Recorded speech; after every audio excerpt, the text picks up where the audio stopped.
Good evening, all. Welcome to this evening's meeting of the Planning Committee, Woking Borough Council on the date, actually, 13th July, 2022.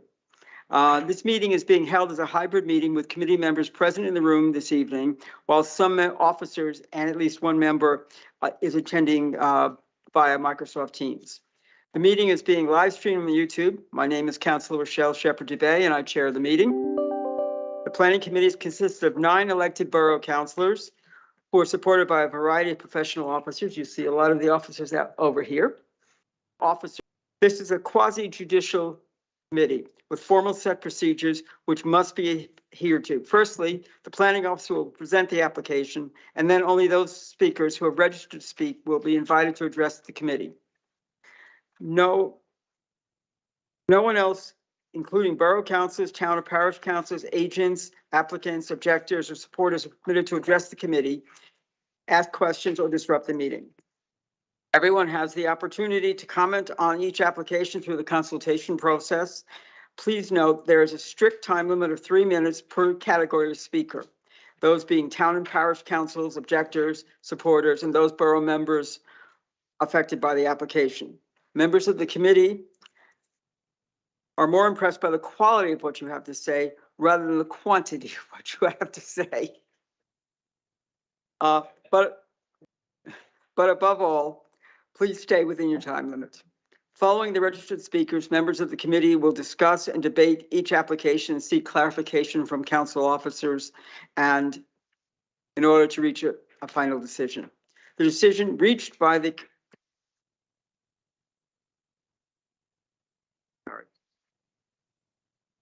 It's the committee's responsibility to determine any valid planning application presented before it using current national and planning policies and relevant decisions of the relevant planning inspectorate. Our role is not to suggest alternatives to the applications, nor to consider whether they're a good idea, whether they are needed, whether they are too costly, whether alternative uses of the site or more suitable uses of the land elsewhere. If you're joining us remotely, please ensure that your camera is switched on only when you're speaking and that your microphone is unmuted when you are speaking. Otherwise, we can't hear you at all if you don't.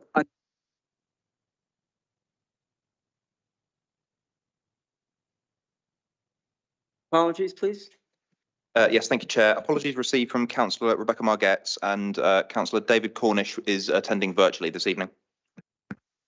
Thank you.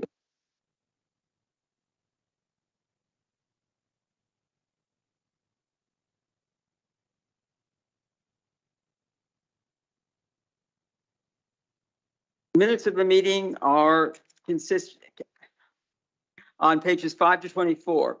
Would like to have somebody approve them? Yes.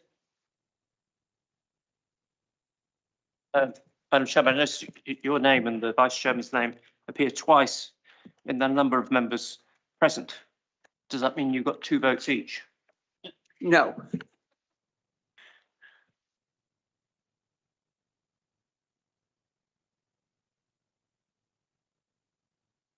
Yes, apparently. Yeah, that's. Would like to amend that, Yeah. please. Any other objections?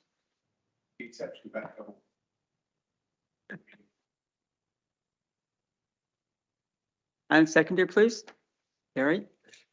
All those in favor?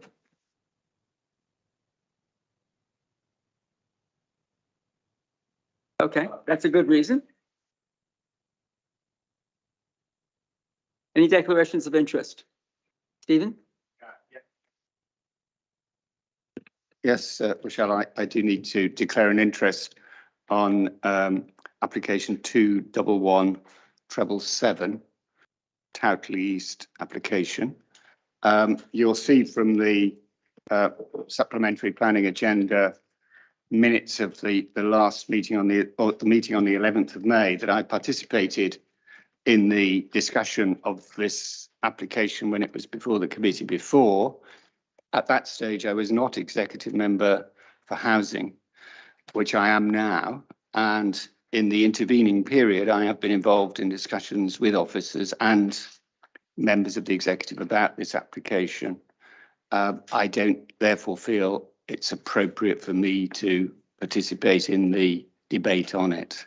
So I will withdraw from the room when you discuss that application. I think that's the proper thing for me to do. Any other declarations of interest?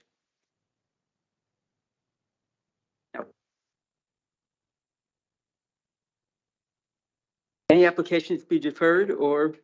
No, Chairman. Thank you.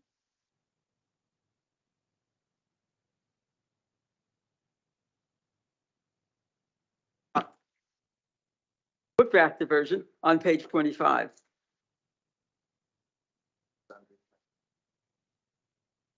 And Andrew Fletcher is the officer on this. Good evening.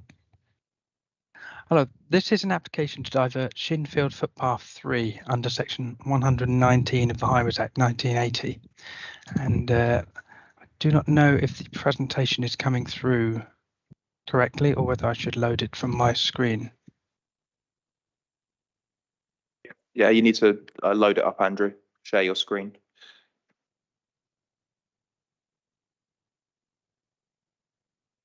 Yeah. Okay, so under Section 119 of the Highways Act, the council is able to make an order to divert a footpath if it's satisfied that it's necessary to do so in the interest of the owner of the land or of the public. The legislation requires that a diversion must be on the same highway or must connect to the same highway or a highway connected to it, and that the diversion must be as substantially convenient to the public. Shinfield Footpath 3 runs from Cutbush Lane in the north to Shinfield Footpath 4, just south of Old House Farm in Shinfield. Most recently, the northern part of this path has had some upgrades to the width and the surface as part of the permitted works for Shinfield Studios. And the landowners applied to divert the footpath at the southern end of the path. And this map shows the location of the path and of the proposed diversion. This is the plan of the proposed diversion. The proposal will change the path from an existing unsurfaced crossfield path from A to B on the plan to a field edge path leading from points A to C. The path between A to B runs across the centre of an open field. The existing position of the path prevents the landowner being able to use the land effectively. The position also prevents effective fencing being installed, as it would leave a triangular section of land that would not be able to be practically used. As part of the diversion, the path will be upgraded to a 2-metre wide surface path with limestone scalpings, matching the surface and width that's used on the northern section. In addition to this, there will also be a 1-metre natural verge either side of the path. This surfacing width upgrade will create a superior surface to what's there now and suitable for all year-round use. Unfortunately, there is a slight error in the report where it states that the new route will be barrier-free. At the present time, there remains a need for a gate at point C in order to prevent cattle from wandering onto the path when they're being moved from the farmer in the south. This gate will meet the British standard for gaps, gates and stiles. However, it won't be barrier-free. The gates and stiles on the path are being reviewed as part of a wider piece of work with the landowner for their proposals to the south of the site. And depending on the outcome of these discussions and the other changes on the site, there may not need to be a gate at point C in the long term. There's an existing narrow bridge at point D, which is currently in poor condition. As part of the diversion works, the landowner has agreed to remove this bridge and install a culvert in its place. At the same time, a mid-path kissing gate at point D will be removed, so taking it down -1 gate. The landowner also intends to install a 1.8 metre high fence on the field side of the path. This fencing would not encroach into the width of the proposed new footpath. The length of the diverted path is currently 100 metres and the new diverted section would be 85 metres. The new entrance is, however, 100 metres to the west of the current route, but remains on the same path. Based on the average walking speeds, this new diversion would take about 70 seconds to travel from A longer to travel from A, C to B than the existing route. However, with the path being of a superior surface and suitable all year round, it will make the path more accessible to those with wheelchairs and prams and with more infirm feet. So in light of this, I would consider that any perceived disadvantage of the slight longer route is outweighed by the improved surface and accessibility, and that overall the right-of-way is improved by the proposed diversion. An informal consultation has been undertaken for the diversion. Local members have been consulted and have made no objections to the diversion. Similarly, Shinfield Parish Council, the Loddon Valley Ramblers, Mid and West Berks Local Access Forum, the Open Spaces Society and the British Horse Society have been consulted and they've made no objections to the proposed diversion. It's therefore submitted to the Planning Committee for a decision whether to make a diversion order, and it's recommended that the order is made.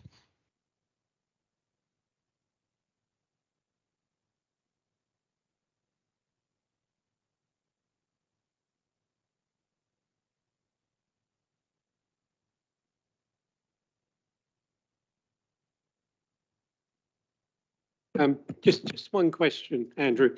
I noticed on the map it talks about removing trees in addition to the fence. I'm just wondering whether any of the trees that need to be removed, are they substantial trees? No, they're not substantial trees. They're two very small trees that came up on the survey as low value. Thank you. What's next? Thank you. The kissing gate is to be removed. I'm guessing that it's the property of the University of Reading. Can we be assured that they will take good care of it? The council now seems to need to pay for the upkeep of the new A to C route, whereas the A to B was free as it went through a field. Has that been accounted for in the council? I suspect neither of those are actually planning matters, but I'm interested to hear the replies from Andrew. And the surface is vested in the council as the highway authority. So you are correct that the A to C surface will be maintainable by the council, but the A to B surface was always maintainable, even when it was particularly muddy. The new surface will last a lot longer than the existing surface, and the limestone scalping material that's being used is very easy to top up. So it's a minimal maintenance cost. And the kissing gate is owned by the university and they'll look after it, will they? The kissing gate is owned by the university, and under the Highways Act, they are responsible for the maintenance.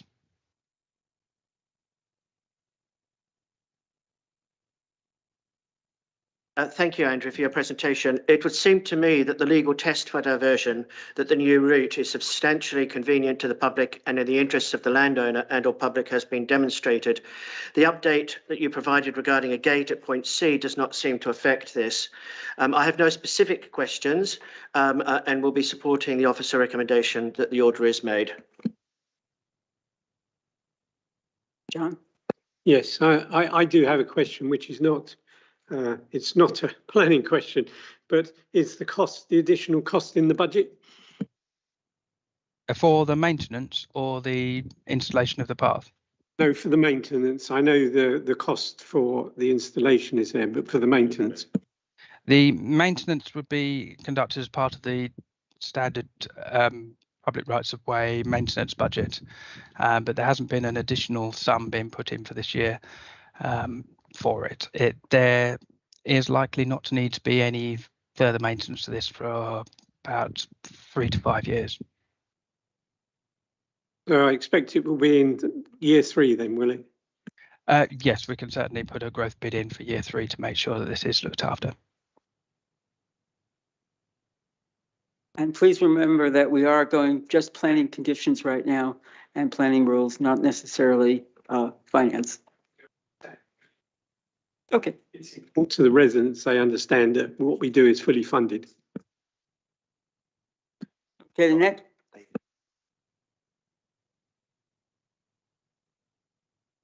David Cornish. Rochelle, thank you. I always regard with caution moving public rights of way. They're one of our most ancient civil rights and therefore shouldn't be tampered with lightly. particularly when they're moving from an open aspect and being unfenced into being fenced in, particularly against a field boundary. Having read the case for doing it, I have two questions. In paragraph 11, apparently the path in its existing position couldn't be fenced because it would mean the landowner would have an unusable triangular section of land. Why could a gate not be put in a fence to access that piece of land? And secondly, if the concern here is about the ingress of cattle or other livestock against the path, why does it need a 1.8 metre security style fencing? Would not an ordinary sort of ranch style fencing suffice? It'd be significantly more attractive than the sort of security fence that's illustrated in the picture. Thank you.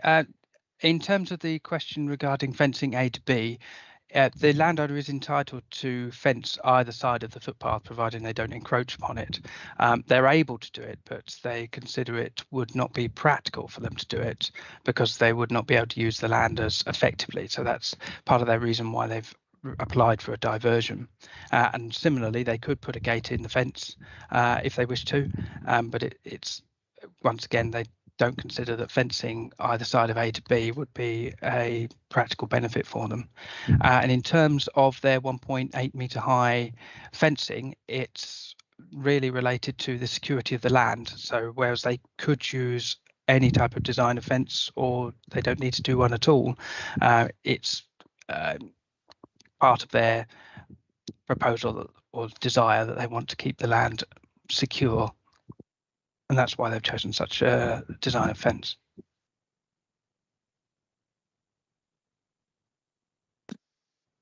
David, do you have another question or is that it?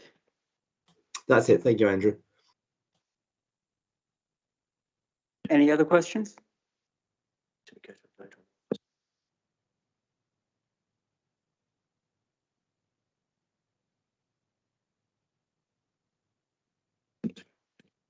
Okay. Those in favor?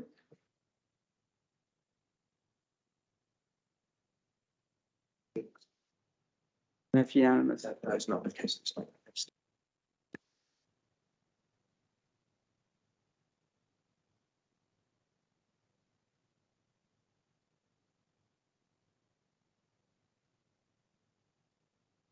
Any abstentions? Jerry? Oh, he was. Okay. Oh.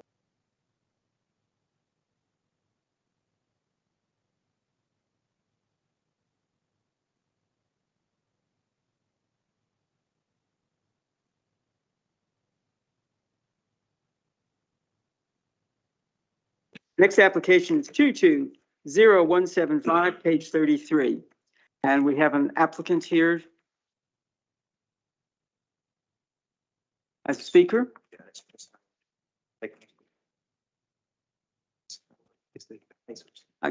Chris Howard is the case officer. Sorry.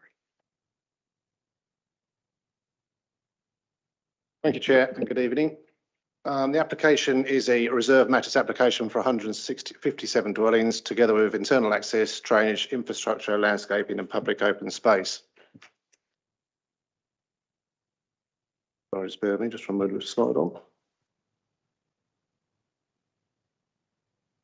In terms of location of site, the application relates to 19.7 hectares of land, as shown in the red line plan.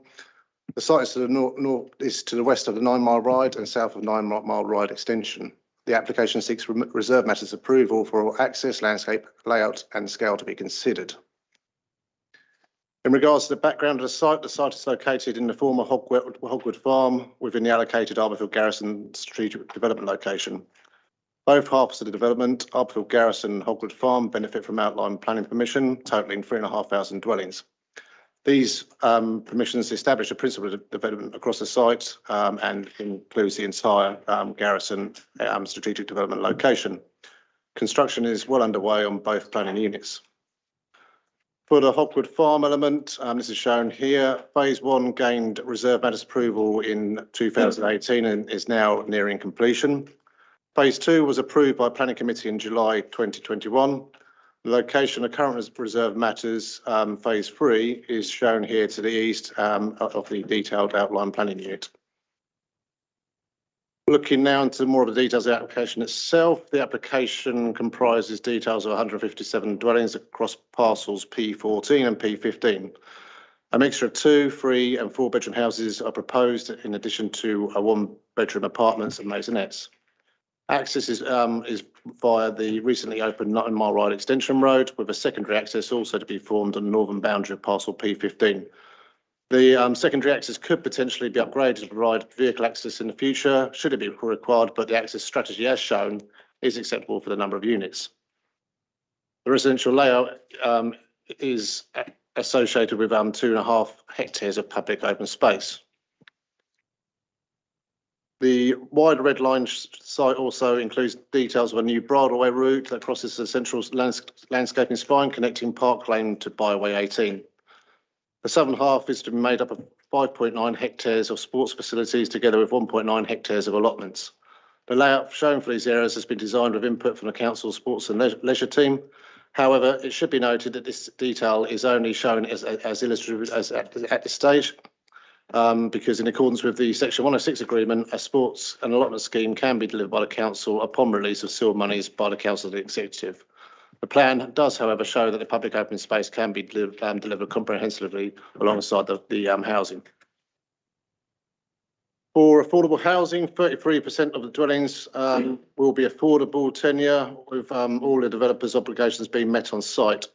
The strategy has been to deliver a greater number of affordable units in the earlier phases, the phase 1 and phase 2 mentioned earlier, so the provision for this parcel is acceptable when taken across the site. The wider site will deliver 35% of affordable housing in accordance with the Section 106 requirements. In terms of the highways layout, the street hierarchy will provide a sequence of connected and legible streets, and a layout will be permeable for future phases along the northern boundary. The primary pedestrian movement for future residents will be to the north, west in the direction of schools and new retail facilities, or to access bus services. All streets meet our standards for carriageway widths and forward visibility, including the routes that serve future sports pitches and allotments. The layout will provide 271 allocated driveway parking spaces in addition to 69 garages. There will be a further 102 visitor and unallocated spaces, equating to 2.6 spaces per dwelling on average. The provision is well distributed throughout the site, and it will meet our parking standards.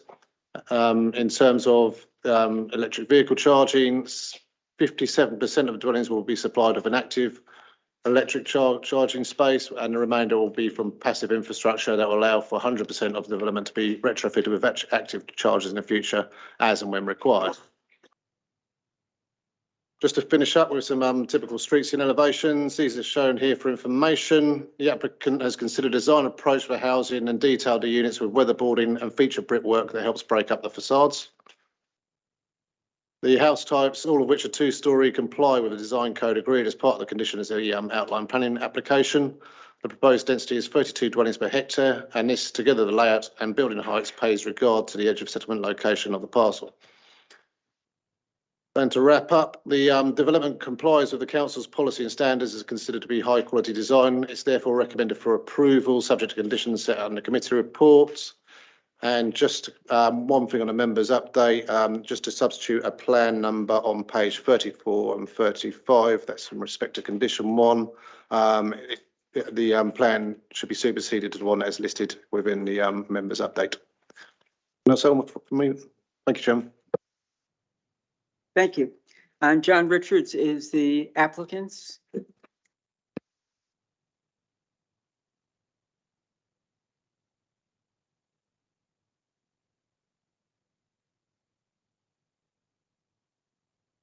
Good evening, members, and thank you for allowing me to address the committee this evening. My name is John Richards. I'm the Land and Planning Director for Carla Homes Thames. This reserved matters application continues the progress of our Finchwood Park site, following Legal and General Homes being incorporated into Carla. As the officer stated, phase 1 is now nearing full occupation, and parcels 2 and 3 are under construction. This reserved matters application for phases 14 and 15 opens up the eastern part of the site, allowing delivery to significantly advance.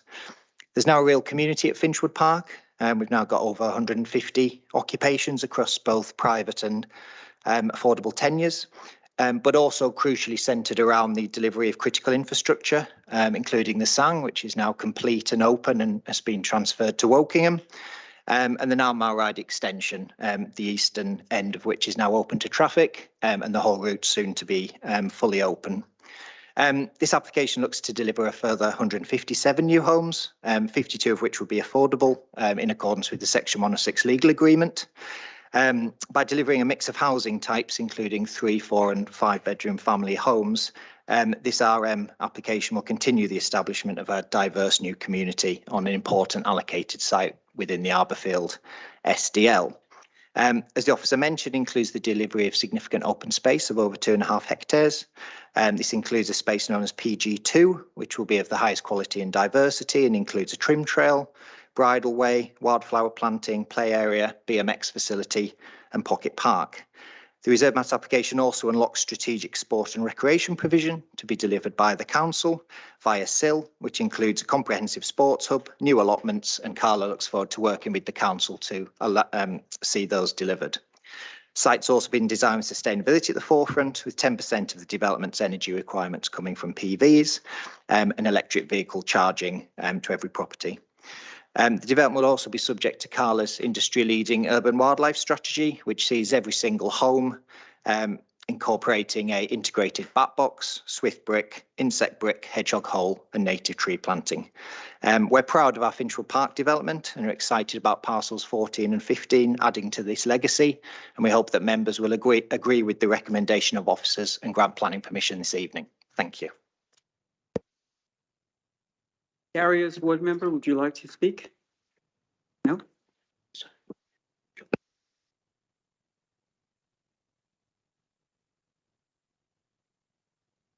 John? Sorry about that. Just one point I've got of the whole thing is I'm supportive of the development at Arborfield. I live not far from it. Barkham is in my ward.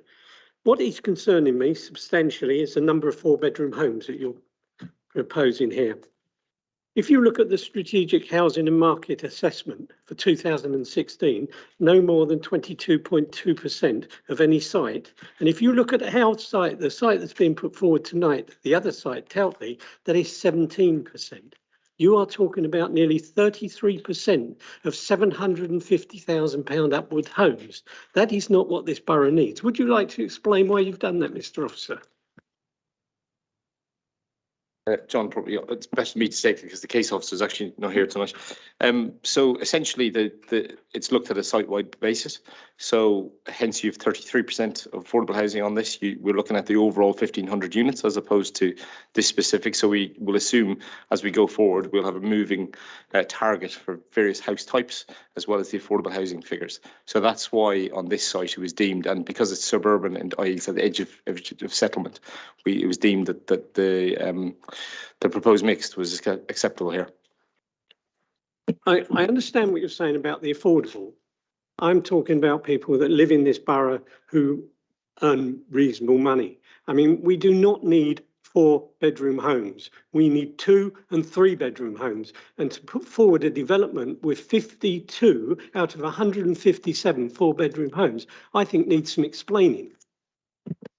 John, that goes back to my point. We're looking at 1,500 homes. We're not looking at a parcel of 100. I know we're in this application now, but you look across the whole site. So on average, across the site, that will come down. It's just on this element that this is what the developers put forward, which was deemed to be appropriate because we can average it out. It's the same as the northern sites. At Crest Nicholson, some of their parcels are more flats heavy than they are housing heavy. So that's really how we've judged it.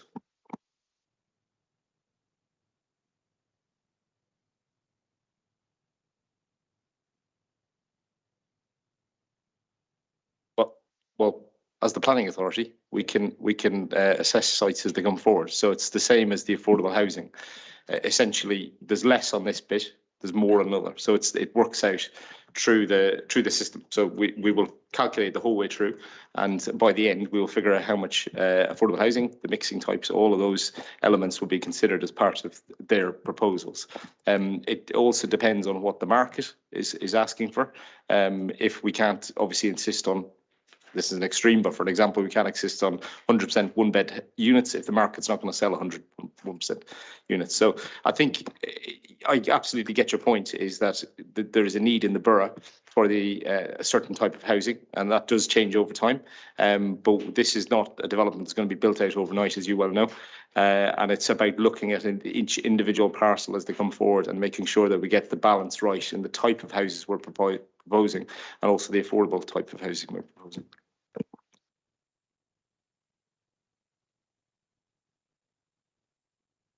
In this borough at the moment for 2 and 3 bedroom homes. We do not need any more 4-bedroom homes, which we know attract people from outside the area. We need homes for people who live in Wokingham, and I think that's really important. And I hope you do keep count of the number of homes that are built on this, because applications that come before me, I will be making sure that we get to the 22.2%. Thank you. Stephen? Thank you, Rochelle. And thank you, John, for making that point so strongly. I have a lot of sympathy with what you're saying. There is clearly a need for 2 and 3 bedroom homes, but we do have to recognise 2 things, I suppose. One, this is part of a wider scheme, a much bigger scheme, and if it balances out over the whole scheme, then we're achieving our overall objective. And secondly, the market housing helps us to secure the affordable housing. So we do have to be mindful of the fact we're negotiating and working with developers. We might want to actually increase the number of 2 and 3 bedroom houses on this particular site, but we have to look at it in the round. So I accept your points, John, and I very much sympathise with them, but I think we do have to accept that in this particular case, it's part of a much bigger scheme. Thank you, Stephen, but it is disappointing. I think everybody here should agree with us. So it's disappointing at this time where we have problems with people paying their bills, looking to downsize a home, that we're building 4-bedroom houses, which will be in excess of £750,000 each. I have a lot of sympathy with that point. It's a point I've made myself many times. Do you have a question?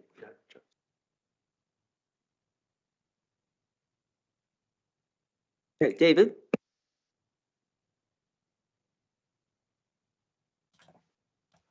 Yeah, Rochelle, thank you. I have a question and a point. Firstly, I'd just like to totally 100% endorse the points that John Kaiser's made. We will hear time and again the argument that whichever plot we're approving or whichever parcel we're approving is part of a bigger plan. The point I'd make in response to that is that the whole plan for the SDL was set out and designed in different times. I would like to have heard some comment from the officers that the total mix of housing is actually being reviewed overall with regard to the times in which we now live, and which are going to get more pressured as we go forward. John is absolutely right to point out that we should be addressing the needs of Wokingham Borough and not providing a marketplace for people to move in, downsizing or whatever from London or other more expensive areas. And I would hope that as the plan for the SDL goes through, the borough officers team will take the chance to look at that overall mix, not just on a parcel by parcel basis, but continue to challenge whether the overall mix is correct for the current economic environment. On the specific point I wanted to make, which refers to section 11, landscape management. The section there mentions about the ongoing maintenance schedules being agreed and approved in writing to the authority before work commences, and that the subsequent landscape management plan will be carried out as approved. I think we all know of instances around the borough where this is not happening, or at least not happening in the way that the residents were led to believe that it would. So I'd like to ask the officers, how will this landscape management plan be supervised and how will it be enforced? Thanks, Dave. So essentially, we have a condition. They submit a plan to us about how they're going to do the landscaping across the site. What we do, we carry out landscape audits every year on sites. Where we find to be deficient or not correctly implemented, we will get them to replant it. So the developers in our borough actually spend a huge amount of money on replanting and making sure things are right, because we do landscape audits every single year. So that is how we manage it, and that's how we enforce upon it. They have a condition on to say they need to replant any trees that die within 5 years of planting. So it is a difficult thing to manage, because clearly landscaping and public open spaces are quite large in terms of what you have to cover, but that is how we do it. So hopefully that gives you some reassurance. Do you have another question, David? If I may just come back on that point. Yes, there's a contractual obligation to replace dead trees that I fully understand, and I have no doubt it will be done. That's not the only requirement, I think, of the landscape management plan. Some of it surely must refer to general maintenance, cutting of verges, keeping grass and growth down, and indeed maintaining those self-same trees before they die. An annual audit seems to me to be a little lacking in making sure those more frequent maintenance requirements are being carried out. And you haven't mentioned what sanctions are available to you should that not be the case. As I said, we've all heard of examples around the borough where similar agreements exist, but they seem not to be as enforced as rigorously as the residents expect. Yeah, I mean, look, don't get me wrong, checking up on everything to do is a resource issue. It's not something most councils do, to be honest. They submit their plans and then they go off and do what they want. In Woking, we're very different in the way we operate. The reality is we don't have the resource to go and check them every 6 months, every 3 months to see what they're doing. So that audit that we do in conjunction with some of the work that some of the other services do mean that we can check up on the developers. So we do the best we can. I think we're generally quite successful in getting things put right where they're not right. But it can be an ongoing battle depending on who you're dealing with. But I think generally there is I suppose a failure rate for most developments coming forward. There's also an issue of them not implementing as they should have, whether it be the species or whether it be the times of year they do things or what they actually plant. But we have in the past on many occasions made them not only replant new trees that have died, but actually replant whole species that they've put in the wrong species. So we do it, but it is very resource intensive. So it is done on a 12-month basis at the moment. Any further questions, David? No, thank you, Rochelle. Andrew's next. Thank you, Chair. I too echo the sentiments that have been aired this evening regarding the mix of housing and the importance that new housing meets the needs of residents of our borough. I also note that although the specific parcel of land under consideration falls slightly under the required provision of 35% affordable housing, that this requirement is met when the whole of the Hogwood site is considered. Now, I certainly would not automatically, accept situations such as this for reasons that have been well rehearsed, I think, in some of our other planning committee meetings. But in this instance, I think that the rationale outlined in the public documents pack for this arrangement is acceptable in this instance. Could officers please guide us through the proposed access to the sports facilities and allotments? And specifically, is the current proposal that this would be solely through the residential development, and have roads been designed with this in mind, including modelling of peak vehicle movements? Secondly, on a related matter, the application seems to show just one exit route to the site. Is there any emergency provision? Is it possible that if the land to the north, I think it's parcel 12B, is developed, that an additional access point could be considered, and or that emergency access could be provided onto, I believe it's Park Lane South? And finally, I'm going to ask that the committee considers a possibility of an informative. I'm really pleased to see on page 47 reference to the potential for circa 340 new trees to be accommodated. And on page 48, for proposals for a community orchard. I'm wondering if an informative could be added to request that the developers consider including some fruit trees in the other planting along the roadside verges, for instance, or in some of the other parks, and also in some of the hedge and also planting of hedgerows, including hedgerows that might include some edible fruits. As I say, this is a suggestion that if members wish to discuss, it could only form the basis of an informative, but I sense an opportunity here. Thank you. Okay. Gary, I believe you had one to speak again. Oh, thank you. Sorry, thank you. So in terms of access to the allotments and sports, that is through the site itself. It has been looked at in terms of the type of vehicles that will be going through it. We're trying to avoid vehicles using the park lane to the south because it's not really suitable, to be honest. So as you can see from that plan, they would come in off the 9 Mile Ride extension, which is to the north of that, essentially through the site itself and to this. I mean, the sports and allotments are intended to serve the residents themselves. So that's part of the key things we do is in terms of ensuring permeability and connectivity easily through the site. So there's a bridleway, the cycle lanes running through the site. So we wouldn't expect, but it has been looked at in terms of coach loads of people coming in potentially to the sports. So that has been considered as part of that. The second point you made with regards to single access, we have an emergency. So our policy in Woking is that anything over 100 units needs an emergency access.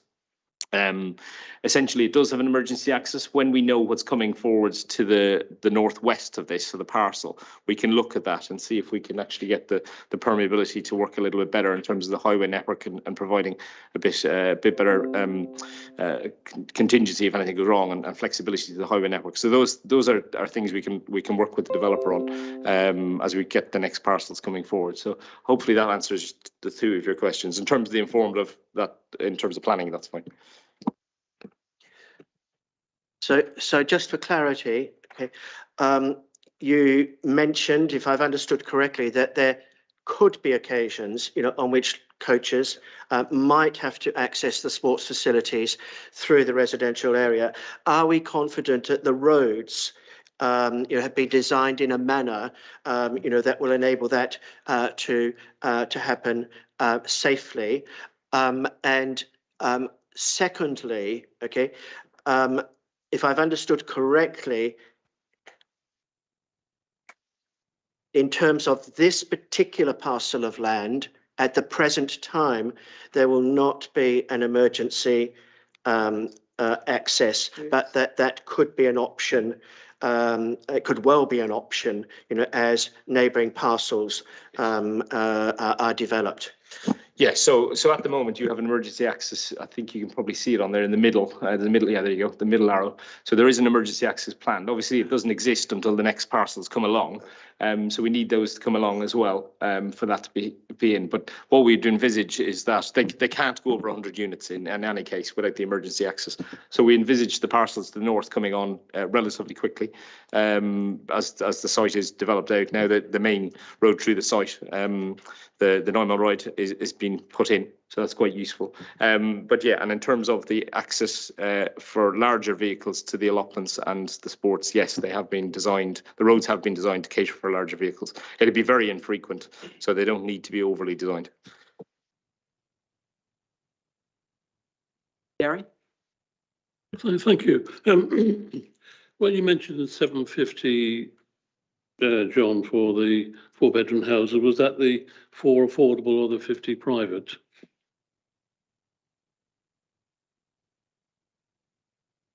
No, no.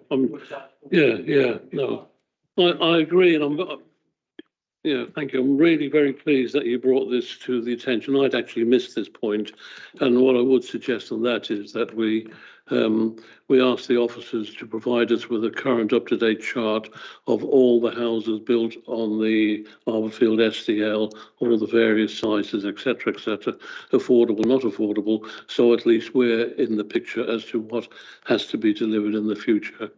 I think that would be a step in the right direction, because the last thing we want to have is some developer coming forward with a plan for 300 or 400 houses, and we say, oh, they've all got to be 2-bedroom or 1-bedroom houses, and that can't be the case. So we really have to start policing this now and not let it go any further. I welcome the uplift of 340 trees, and also the charging points that are going to go on quite a few of the sites on the site. But the thing that the officer made a point there about replanting, and I would point out, I sat on a committee that looked at trees for over a year. I'm not sure if the report has been to executive yet or not, but it was made clear from the planning department that they did not go out and check on any trees that were conditioned and had probably died within the 5 years. And the speculation is 20-25% of the trees fail. So I would appreciate an assurance that this will be the case with respect to this. Having said that, I recognise the points all being made, and I'm quite happy to support this planning application. Oh, one final point. It's just for clarification. Highways were mentioned, and I'd just like some clarification as how Park Lane South fits into the new 9 Mile Ride extension, and how it comes out onto the A327, because there has been accidents on the Park Lane A327 junction, and now if you're going to put 157 houses off it, there will be some traffic coming along there, plus the traffic on the A327 will build up on the development. So the link between the A327 Park Lane and the new 9 Mile Ride extension, I'd appreciate some feedback on that. Yep. So I'll just take your questions in turn. We're happy to provide a schedule going forward to members. I think it's a sensible suggestion, so you know what we're actually putting them before you. Absolutely agree. We don't want to be positioned where we're delivering lots of larger houses now and all 1 and 2 beds on parcels in the end, and ending up at development sites that we don't want.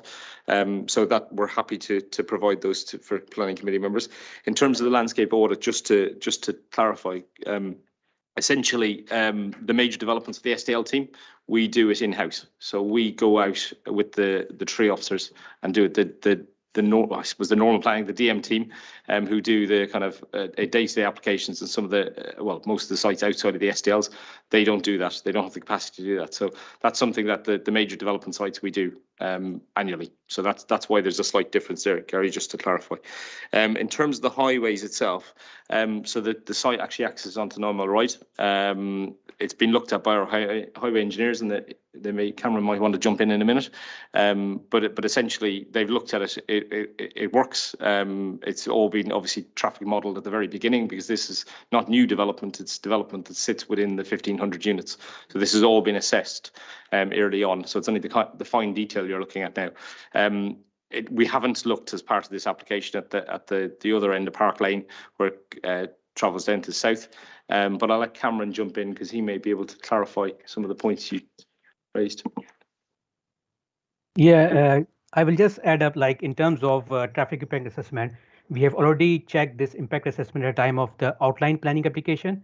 And with this application, the modeling, we have already checked the modeling for that access junction for the 9 Mile Ride, and the junction was working fine.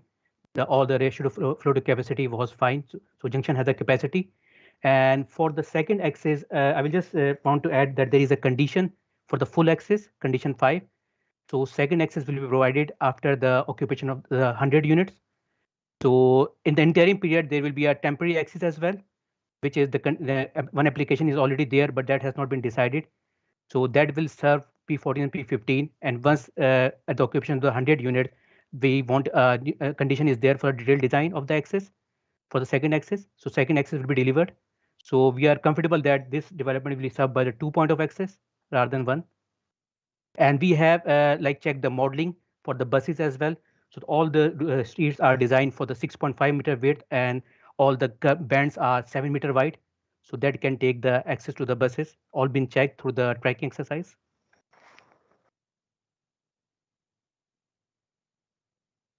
Thank you. No, it would have been interesting to have that drawing for us, but anyway, I'm happy with that. Thank you. I've got a couple of questions. You mentioned there's a 12-month inspection of trees. Is this a new policy? I ask that because I can say that I've reported several places where 80% of the trees had died and nothing actually happened. And also, we had to get enforcement action against the developer in at least one estate that I know of offhand. Rochelle, so the landscape audit is done within the SDL team. So it's one of the things we do. We've done it for a few years now. Essentially, when developers plant trees, they put a failure rate into the trees. So where they have clumps of trees, they'll probably say 25%, as you say, will die, and that's what they'll overplant. However, I don't know the sites you're talking about, but generally with the SDLs, every year we will go out and do them, and they'll be replanted in the next planting season. North Woking is probably a really good example. Recently, they've planted the best part of £750,000 of trees again to get it back to where it needs to be. So it's not done throughout the council, it's done on the major sites. I just want to say that Wintershang was the location on Old Forest Road that apparently did have 80% death, not 20% death, 80% death on them due to droughts. And what are we going to be doing since it's very dry recently? Are we going to have more problems with that? Well, if the trees are established, they should survive. If the trees are being planted now, which they shouldn't be, they will die. But essentially, it costs developers a lot of money to replant. And I think the fact that they know we do these audits leaves them a little bit less willing to go out and just plant things and walk away, because they know they're going to get caught and they know they're going to have a bill to pay at the end of it. So the winner site isn't an SDL site, so I couldn't tell you it's obviously not been checked. Lastly, I got one question. You said the second access point would be open to normal traffic at some future date. What would determine that?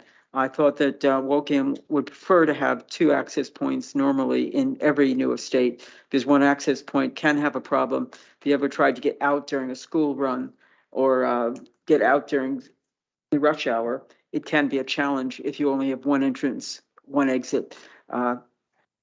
It's not fun. Yeah, well, our policy is 100 units, and then you need an emergency access. So where we can get two accesses, we will always do that for resilience in the highway network. Essentially, on this site, they can build up to 99 units with one access. When they get to 100, they have to put the emergency access in. So what we'll do, as I said, is we'll look at the parcels coming forward in the north of the site, and we will look at the designs there and see if we can get a secondary access in that's downgraded, but it would serve as an access. In terms of Berkshire Fire, essentially they've always said to us that they'll get in if they need to get in. So it is a council policy of 100 units. It's something we look at. I mean, it can be looked at in the future, but that's what we're working towards now. As the vice chair of the fire authority, yes, they will just break down the gate and go right in if they need to save lives. And Stephen is next. Thank you, Rochelle. First of all, I wanted to thank John for raising the point about housing mix. It's an important point that we really do need to take fully on board. I support this application. One of the things we're asked to do in this reserved matters application is consider the design, the dwellings. In my view, these represent high quality design, which is what we're looking for. I'm happy to support this application. I would like to second, if Andrew has formally proposed, his suggestion that we add an informative on landscaping. I'm very happy to do that. I think it's a good suggestion. We have a proposal and a second on the.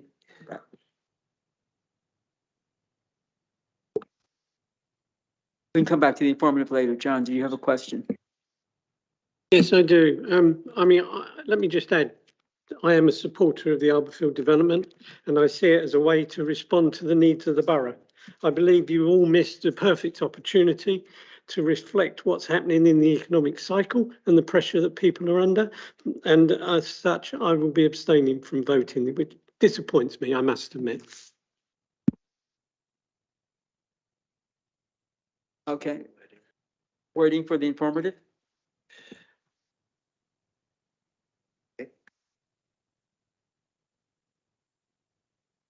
That the committee requests that developers consider including some fruit trees in the planting outside of the community or in addition to the community orchard, and also consider inclusion of some hedgerows, including hedgerows that might include some edible fruits. Okay. And the second, Stephen? Yep, those in favour? Those in favor?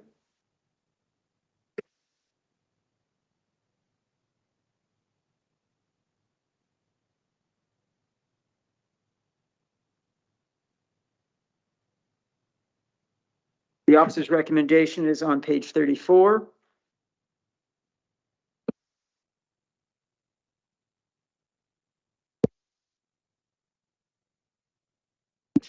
Please, would you like to vote in favor of this or in favor of the officer recommendation, or is there an alternate proposal?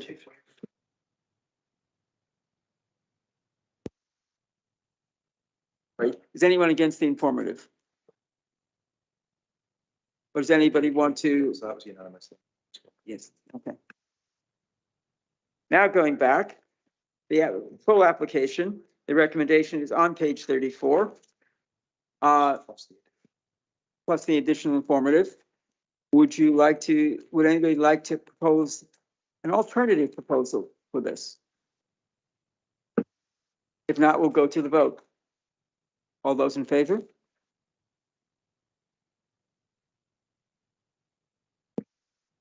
Any abstentions? John? Thank you.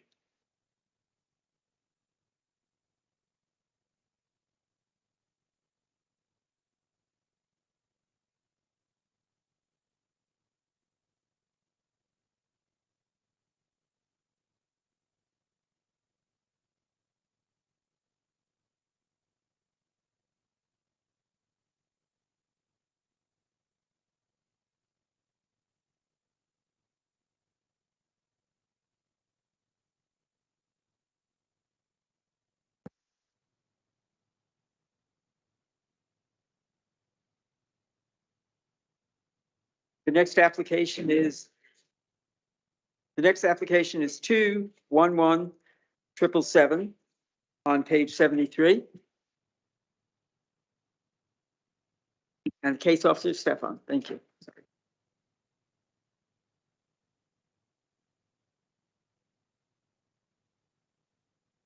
Thank you, Chair. Just 1 second. I'm just.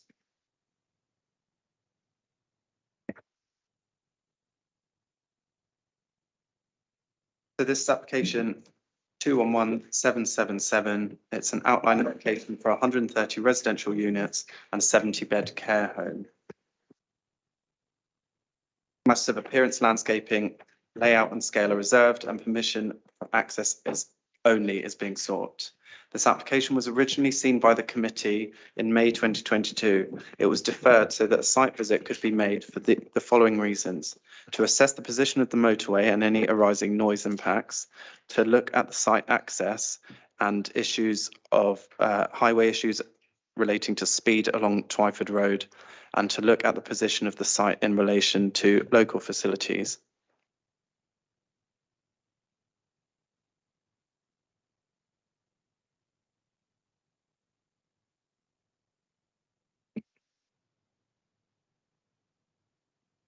This is the site location plan. The site is within settlement limits and the principle of development is established. This slide shows the location of the site within the North Wokingham SDL.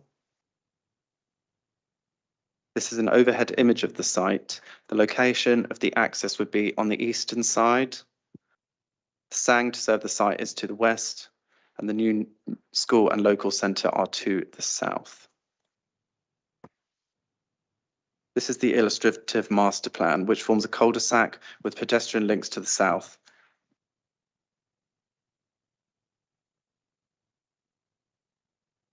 The design of the houses would be largely contemporary in appearance. Generally, there is no objection to the layout, and a contemporary and the contemporary design of the proposal. This is an indicative image of the care home.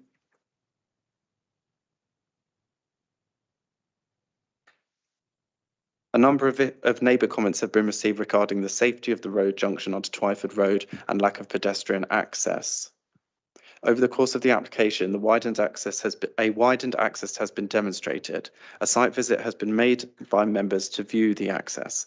Additionally, a footway has been provided with 2 crossings over the main road. The footpath on the eastern side of Twyford Road would be improved to provide a safe link for pedestrians, along with islands in the middle of the road. It should also be noted that there will be a pedestrian link to the south over Ashridge Stream towards the local centre, which would likely be the main pedestrian route in and out of the site. In addition, condition 48 requires a speed limit reduction scheme to be implemented along the Twyford Road, which would be agreed by the council. We've been through these photos before, so I won't spend too long on them. These are the photos of the access and from the of the development from the south. These are images from the motorway bridge on the Twyford Road.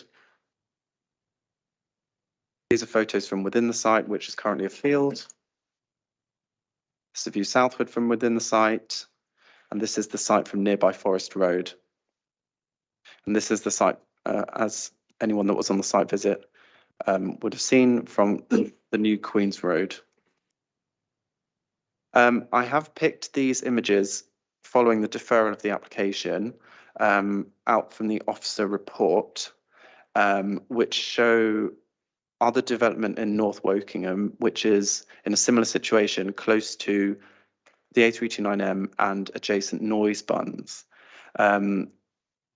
So this is a section of the Keep Hatch development to the northeastern side of Wokingham. And as you can see there are new dwellings next to the A329M. And there is a noise bund, which you will see in the next image, which to the right there. This is a low section of the noise bund with the acoustic fencing above, and the motorway is just to the other side.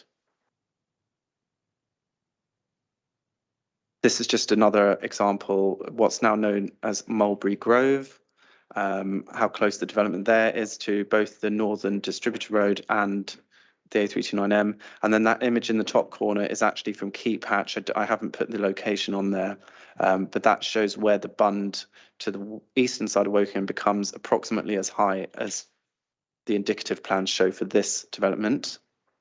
So that's approximately 3-metre bund with a 2-metre fence. To clarify, the site is allocated under the adopted core strategy and MDD local plans for employment and forms part of the wider Townley Industrial Estate core employment area and is therefore not allocated for housing or care facilities.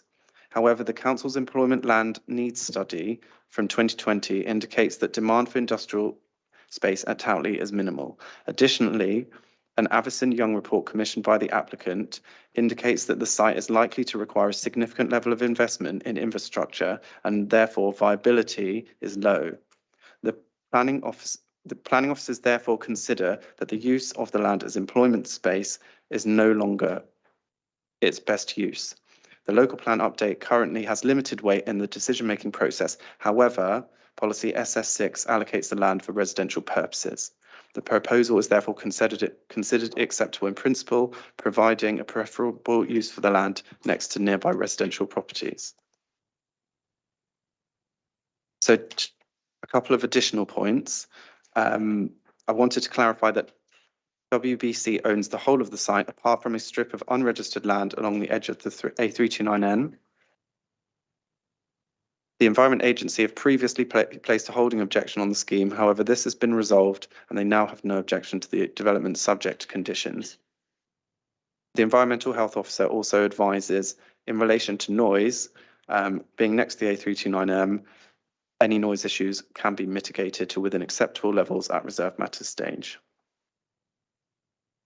Overall, this outline scheme would represent an efficient use of a discrete parcel of land which is already allocated for development.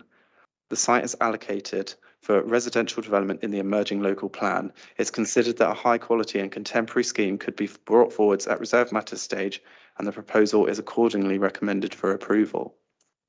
In terms of the supplementary planning agenda, because the application was deferred, previous committee meetings should have been appended to the officer report, but this wasn't done, but they've been included in the supplementary documents. And an additional neighbour comment which was received, which was obviously not included in the original report, but I've outlined that there for you in the supplementary documents. Thank you. And Matt Pope is speaking on behalf of the applicant.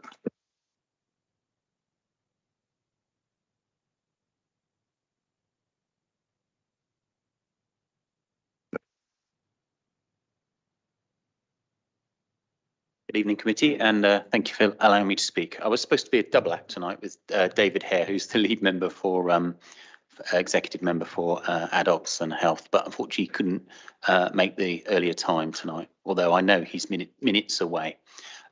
So if it helps, he's given me a prepared statement, so I'll read that through. So just imagine David had made the time. Let's look at Toutley East, which has been earmarked for development for a long time. It was included as part of the North Wokingham SDL when the core strategy was adopted back in January 2010 and has been expressly promoted for housing under the recent local plan update. The proposals include a positive number of truly affordable housing, which will help meet the projected housing demand for the borough in a very sustainable location with good access to local facilities and Wokingham town centre. I hope we all applaud the fact that the opportunities will be explored by WBC to reduce the carbon footprint of the development in line with the council's climate emergency. The council is also committed to seek other measures to improve the site's biodiversity, as well as providing high quality open spaces. As you know, I am here, David, primarily to trumpet the dementia care home, or the specialist dementia care home. In my role as executive member of adult services, I see this as an essential resource needed by WBC immediately. The long-term trend in number of older people with dementia can be expected who will need long-term care will continue to increase.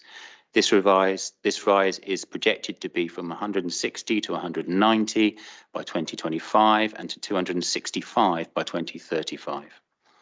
Due to the impending reforms that the government's proposing for adult social care, as well as increasing demand, we expect rises in the costs of commissioned-in beds. The increased numbers of people with dementia needing care, along with increased costs and demand expected from the Care Act, are a storm waiting to happen. We must prepare to meet that demand. We need, as a council, to provide appropriate care for everyone with dementia. So I had an elector who has been asked to leave his care home as he could become violent with staff and other patients. No other care home would want to take him. It would have got them more money, but the increased care was not something they wanted. A WBC dementia care home can meet this type of need. This new facility will provide a flexible, purpose-designed care home that can offer an appropriate range of dementia care. It is designed to support personalised care, enabling residents to live healthy lives, to provide better value than current care arrangements and ensure enhanced in-borough service provision for our residents.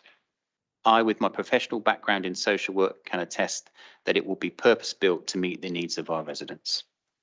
Many officers have done a lot of work on this site, working on mitigating the problems, and I am confident that the proposals provide a safe, appropriate and strong framework for delivery of high-quality care for this vulnerable group of people. We hope you can support the proposals here. Thank you.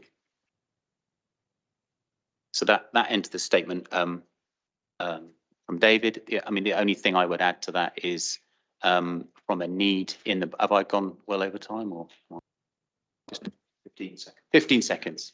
So there is nothing more higher priority than providing specialist dementia care that the council can control and run. This is the highest on the list. So for me, this is important application. Thank you.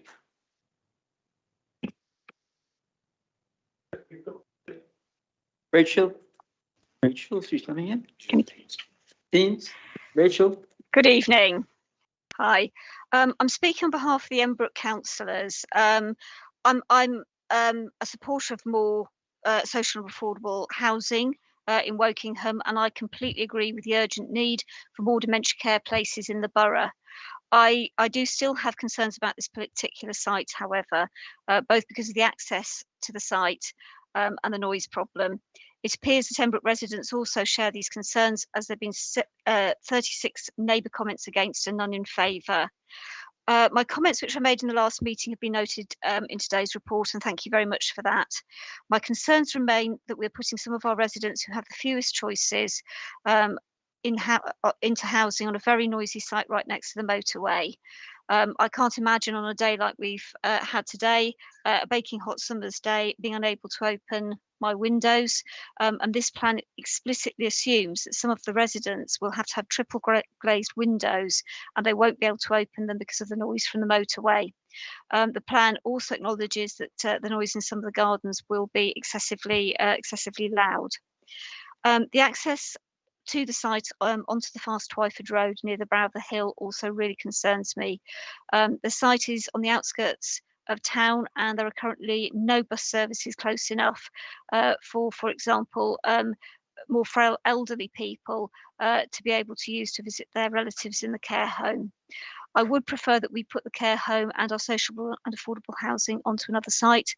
And if this plan does go ahead, I'd like to see the planning committee and the officers please do everything in their power to make the access to the site safer and to take all steps to keep the noise for residents down on the site. Thank you very much. Any questions?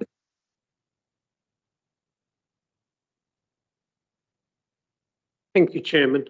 What a difference. What a breath of fresh air. We see developers here pushing 4-bedroom houses, and we have here a development by Wokingham Borough Council, 85% of which are 1, 2 and 3-bedroom homes. What a change. And what do they do with the profits? They invest the profits into a care home for the vulnerable people with dementia. I will support this, let me assure you. Thank you. Wayne? Yes, thank you. I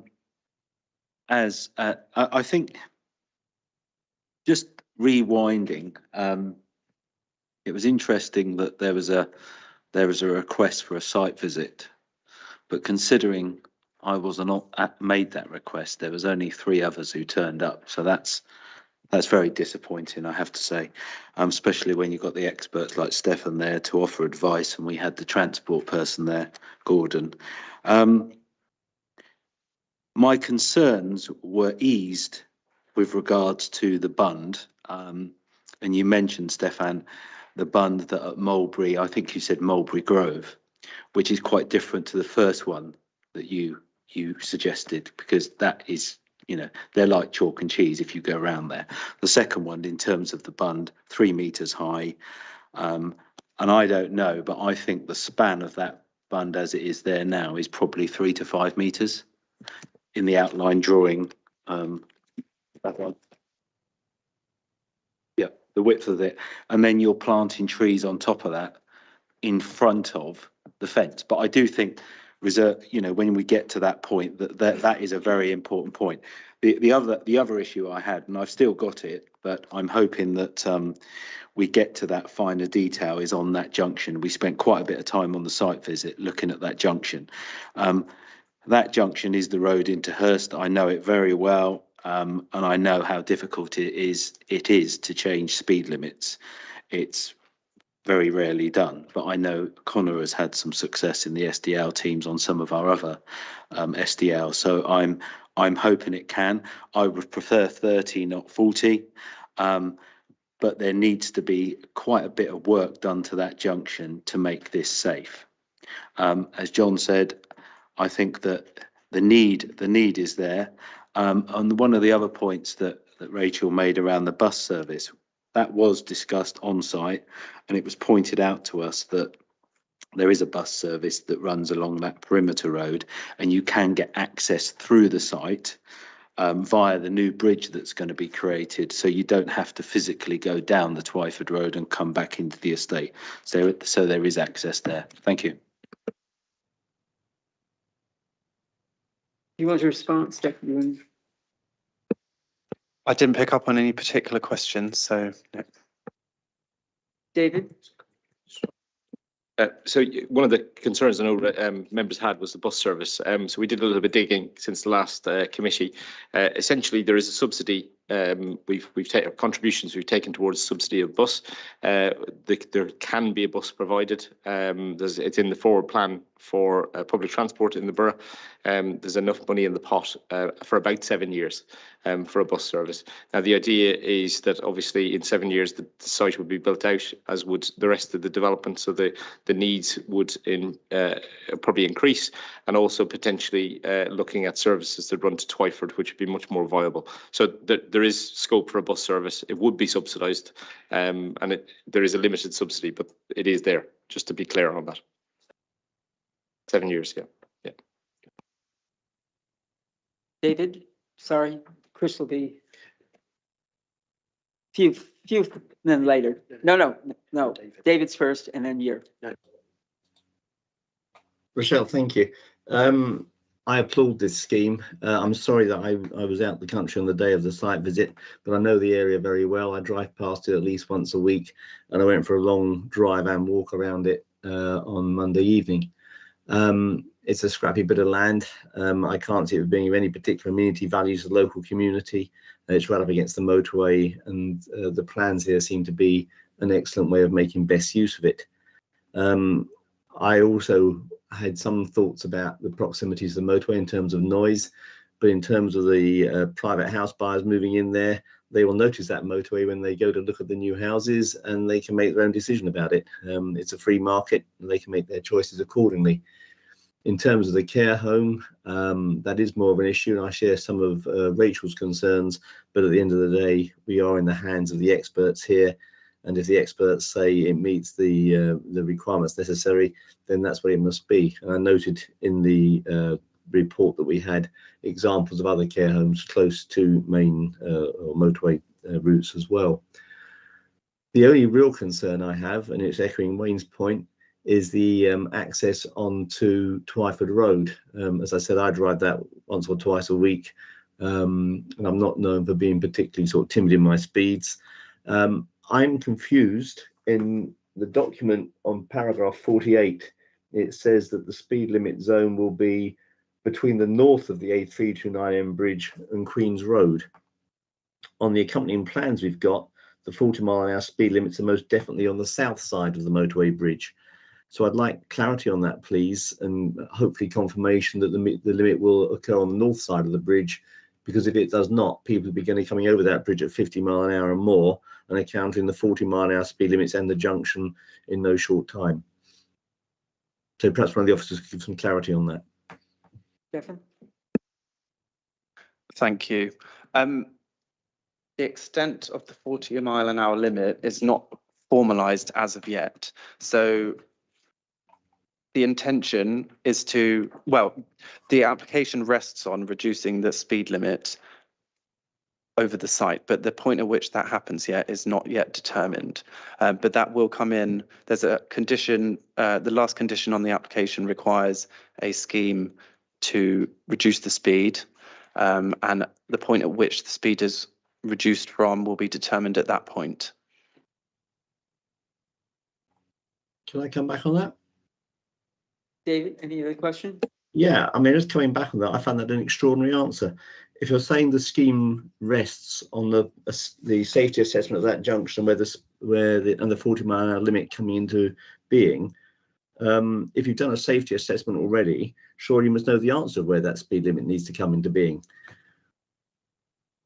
Wayne, is that directly related to the question? No, I wasn't going to answer David's question, but I was just going to, we did spend a long time with Gordon, the transport officer, on this, and we did discuss, because it is quite confusing when you look at this plan, because you would assume coming from Hurst that you would hit the junction, then you would hit 40. What we discussed at length, and you remember this, Stefan, that the 40 was way, way, way back. So before you approach the junction and the central reservation, that was what was discussed. It doesn't answer David's question, but it was just clarity over the 40. David, just to confirm, yeah. So the 40 would be pushed back north, likely to be over the motorway. As you come across, so I mean, Cameron's on here as well, so he can probably respond to it. But essentially, yeah, you don't want people arriving at a 40 and then having to brake hugely at a junction. So the 40 mile an hour will be pushed back. Where it's pushed back to, I think the detailed design hasn't been done at this stage.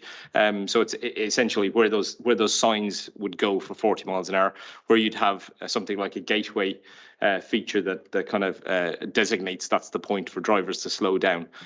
So that kind of detail needs to be worked through, but the highway officers have looked at it. They feel it's acceptable. They feel that it can work. And that's why we have a no objection recommendation from them. I don't know if Cameron wants to jump in and add anything else or not. Yeah, actually, Connor, I want to add that there is a condition 48 for speed limit and speed reduction. So we have not agreed where the sign will be go, but that sign, speed limit sign, will need to be go north side of the bridge. So it will form a gateway feature, but that will be done under the condition 48. So highway authority will need to be checked this all, and there will be also a requirement for the road safety audit.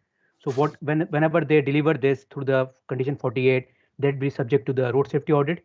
So all the access, speed limit, and safe stopping distance, visibility displays, all be subject to the road safety audit. So that's need to be undertaken for part of the condition 48. So we are not agreeing anything at this stage here, but they have to work out for condition 48, and they have to design the speed limits on an environment or gateway features, which council will audit here. David, any further questions? No, I've just heard Cameron say it's going to be almost certainly north of the bridge, in which case I'm reassured. Thank you. Okay, Andrew? Thank you, Chair. And I'd like to begin by echoing the sentiments that John Kaiser made at the beginning of this agenda item. Many of my questions have been answered since the last time this planning application was considered and during the site visit and the subsequent briefing. However, I would like to probe 4 matters, and I'd like to do this in 2 parts, if I may. So the first issue that I know has concerned a lot of people is the change in land use from employment to residential. Can officers confirm that in this instance, the local plan update which proposes this change in land use and the Everson Young 2019 and Stantec 2020 reports on employment need are material planning considerations and in the officers' opinions would be likely to be robust enough to hold up to external scrutiny if subject to any form of challenge? The second question, and I need to seek officers' guidance on whether it's appropriate for me to ask this question of Matt Pope as a concerned officer. Is that appropriate in this instance? If it's to do with the operation of the site, they're the experts, not us. Thank you. Yes, thank you very much. Okay, so reference was made in the briefing to the 62-bed Abbeyfield care home in Winnersh, 60 metres from the M4, and sharing some design features with the proposals at Toutley. Matt, is WBC aware of any concerns from care home residents, this is at Abbeyfield, staff or visitors regarding the reliance on closed windows and mechanical ventilation and heating to mitigate traffic noise levels? Additionally, are there any needs that prospective care home residents and staff at Toutley might have that could in any way be compromised by the proposed location of this home? And I think we are quite, in a sense, fortunate in this instance that we do have what would appear, to be quite an apt example, nearby, example upon which we can draw some experience. Shall we start with Matt's answer? Thank you. Yeah, so I mean, the answer to your question, am I aware of any issues to do with Abbeyfield and it's close to the road? Well, the answer to that is no. It's a well liked and loved care home, and we've never had any recorded issues with regards to not being able to open windows and being close to the road. So I think that answers that first bit of the question. And then your second bit of the question was around whether there would be any specialist issues to do with it being close to the road for the staff or the residents. I'm just assured that the design of the care home mitigates that. So I'm not worried about that. I'm more excited about having such a specialist purpose-built facility to meet the needs of those residents in the borough, to replace something that we've got at the moment, which is well loved but aging. Thank you. And the first question about the change in land use. I can confirm that the documents that you listed are material considerations, and as I mentioned earlier, the local plan update currently has limited weight, but it is a material planning consideration. And we would consider that the documents are robust enough if challenged. Thank you. As I explained, I do have two further questions, if I may. A number of objections have been raised about concerns regarding to traffic noise, including, I think it was the Embook Residents Association, from the Embook Residents Association regarding measurement issues. Various mitigation measures are proposed in this outline application. Should the application be approved, would we expect to see more detail at the reserved matters stage regarding some of the concerns expressed, such as those relating to noise levels in the upper floors of the residential properties and care home? And are officers confident that such matters could be adequately addressed? And finally, I know it's already been raised a number of times this evening, but I wanted to take a slightly different but equally important, extremely important in my view, consideration with regards to the access road. And my question is, what will be done to ensure that the new junction is made safe for users travelling along Twyford Road and into and out of the site from the time that construction begins on the site? Specifically, I'm seeking assurances that the junction will be made safe from the time that the construction of the care home and later residential units begins. My hope is that we can be assured that that junction will be safe from the time that people first have to access or leave the site. This is constructors.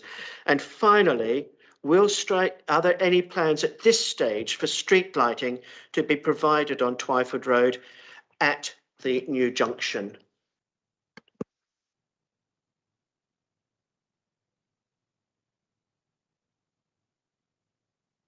Thank you. Yeah, I can address those questions for you. With regards to noise issues, there is a condition, I'll just check the number. So there are a couple of conditions that require further details to be submitted. So condition number 13 requires, if the bund is required, bear in mind the bund and the fencing are part of the indicative scheme at the moment, but if the bund is required, we require those details to be submitted. So we will have sight of those. And then condition number 23 requires that for each phase, the applicant shall submit to us details pertaining to noise protection measures for living rooms, dining rooms and bedrooms. And it specifies the exact level of noise that will be permitted. So we will have sight of those details. There are currently no plans for street lighting along the Twyford Road or from the junction. That's not something that's been included in the application, but that's not something that any of the our specialists have raised as an issue in this particular instance. And in terms of the access from the junction, condition number 48 requires the speed limit reduction measures to have been agreed and in place prior to commencement, any other commencement of the development. So yes, they would be in place by the time the construction vehicles are arriving. There is also a condition that requires a KEMP, so a construction environmental management plan, to be submitted. So there may also be safety measures included within the KEMP. Thank you. Thank you, I don't Stefan. know if Connor has anything to add to that. Yeah, just probably to add a couple of things, because I know noise and impact from noise from the motorway in particular is a lot of concern of everybody, and rightly so. I think two of the things I'd point out is this is an outline application. There is an upper limit of the number of units that we're proposing. That's not to say that's the number of units you're going to get on the site. That's not to say the location that on the indicative plans is where things are going to land on the site. Essentially, the condition that Stefan was referring to, condition 23, needs an updated modelling information with regards to noise impact. That will help formulate where the plots will fall on the site, where the houses will be, those kind of things. The other thing I'd point out is there is an indicative height of a bund, so 3 metres plus 2 metres of a fence. That's not to say that may not be higher. Essentially, we could be in a position that we could go, well, actually, you know what, you could put another metre on there and it'll have a huge impact to the taking away noise from the site. So those kind of things will be looked at in detail as we move on if this is approved. At this stage, we are looking at the kind of, I suppose, the base rate information to help us formulate a decision as officers. And we clearly rely on experts from environmental health who advise us on the noise elements, from highways who advise us on the access elements. To date, none of them have voiced major concerns with what they want to, what's been proposed. I think we have enough assurity in the conditions that we're imposing upon this to give us certainty that we can actually review and check the scheme as it comes forward and make sure we get the correct scheme. It's not the first time we've had an outline with a number on it, and that may not be achieved on the site when you actually go to do the detailed design, because of site constraints, whether there be noise or something else. So I think they're just things we just need to bear in mind, that actually nothing on the site is fixed as such. But the people that we rely on, so the experts in noise, in transport, are telling us that it can be done and it can be mitigated through future applications, through future details being submitted to us. There's nobody saying in principle this is not going to work, and that's where we're in a position that we're at planning committee tonight as officers. Okay, I'd say a couple of things first. I do like the idea what you're doing for the dementia home. It's desperately needed. However, and I do believe you're going to have some very good ideas at keeping the noise levels down in the dementia home with sealed windows and things like that. But I don't think that would go very well in flats. I have the unfortunate experience of living next to a motorway in a flat. I can tell you that I would never dare to open the window because the outside of the windows were coated with, I don't know what, but it was obviously coated with something coming out of there. My car was coated with something on a regular basis, and it was impossible to actually listen very well there. If you'd like to know what the noise levels are, go over one of the motorway bridges and listen to see what the motorway sounds like when it's wet. I did walk my dog on a very often occasions going over the motorway bridge, and it was so loud you could barely hear yourself walk, you could hear yourself think or anything. And unless this is going to be a marvelous bund that's going to absorb everything, I don't think it's the greatest place in the world to put flats. The dementia home is different because you're putting different kinds of ventilation and things like that. It might work. I personally wouldn't want to live there, but that's my own personal opinion. That's not a planning consideration. Yeah, I think understandably there is a noise impact from the road. We're not saying there's not a noise impact, far from it. If you look at the report, if you look at most developments near motorways, near trains, train lines, things like that, they will have a noise bund, they will have a fence. They fall within the industry standard, the national standard, and generally you can do mitigation to them. Now, whether they're the perfect flat where, as you say, opening a window is just not really achievable, that's a different topic, I suppose. But essentially, we're being told, it can be mitigated against. And there's various ways you can mitigate against sound. Obviously, trees offer screening; they don't offer any protection in terms of noise. So the bund, the fence, those kind of things can be looked at in terms of increasing their height and helping. You're always going to get a background noise. You're not going to get rid of the noise completely. So there will be noise in those units, in those gardens, and in that area. I suppose one of the benefits, because I think you're referring to the existing residents, are you? And yeah. So one of the benefits they will have is they'll have a noise fence and some development to help screen them. So actually, they will have betterment from any development in here. Where at the moment they have just a flat field. Actually, it's not even flat. So the motorway sits slightly above them, so they do get hit with the noise. But although their perception is it's loud, and it might well be, but it sits within the standards that we have to work towards. So we can't say it's not acceptable because it fits within those standards. It's not that it's not acceptable, it's just that it's not particularly pleasant for most of the people being there, and especially considering this is affordable homes are going to be there. We should treat people who need affordable homes the same way as we would treat our own friends and relatives, not necessarily putting people in a place that's noisy just because it's there. Thank you, Rochelle. Let's go back to our favourite condition, number 48. I'm generally not much in favour of speed limits. I don't think they're as effective as changing the road layout, and we know here that we might not be able to get the police to agree anyway.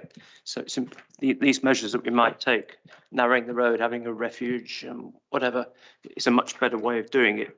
But my only concern with this condition is that if in the first instance we get it wrong and the agreement between the planning authority and the applicant doesn't have the desired effect in reducing speeds there, can we be assured that it will be looked at again rather than just saying, well, that's what we agree and we did it and that's the end of the matter? I mean, it needs to pass a road safety audit. So that's the basic thing that happens. Obviously, all roads and highways are reviewed around the country. If they become accident black spots, something happens to improve them. In this site, they're proposing an island with a right turn into the site coming from Twyford. And there will be additional features like a gateway feature as you come in, again, to show you as a driver that actually the speeds are changing. So they will need to do a road safety audit. Cameron, do you want to add anything to that? Yeah, Connor, I just want to add that this changing the speed limit required the separate process for TRO. So once like TRO will be acceptable, then you can only say that it's accessibly provided. So this will be like this condition is covered by the road safety audit as well as TRO.